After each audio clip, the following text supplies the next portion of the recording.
বাবার কাঁধে গুলি লাগার সংবাদ পেয়ে রণবীর ছুটে আসে বিদেশ থেকে বাবার কাছে। ভেতরে ঢুকতেই রণবীরকে কিছু সিকিউরিটি আটকে দেয়। আসলে রণবীর অনেক বছর বাসার বাইরে থাকায় তারা তাকে ঠিকমতো চিনত না। তখনই রণবীরের বোনের হাজব্যান্ড সেখানে চলে আসে এবং রণবীরকে বলে কিছুক্ষণ অপেক্ষা করার জন্য। আসলে রণবীরের বোনের হাজব্যান্ডকে রণবীর ছোটবেলা থেকে অপছন্দ করত। এর কিছুক্ষণ পর রণবীর ফাইনালি তার বাবার সাথে দেখা করে। সেই মুহূর্তে রণবীরের বাবা এবং রণবীর দুজনেই ইমোশনাল হয়ে যায়।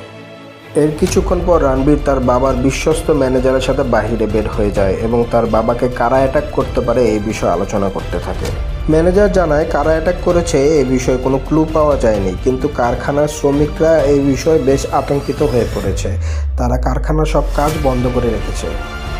এরপর রণবীর সরাসরি তার বাবার ফ্যাক্টরিতে চলে যায় এবং সেখানে সবার উদ্দেশ্যে ভাষণে সে বলে যে আমার বাবাকে হত্যার চেষ্টা করছে, সে পৃথিবীর যে কোনায় থাকুক তাকে আমি নিজ হাতে হত্যা করব। তার এই ভাষণের পর থেকে ফ্যাক্টরির সব কর্মচারীরা নতুনভাবে উজ্জীবিত হয় এবং স্ব স্থানে কাজ শুরু করে। Please subscribe our channel for next part.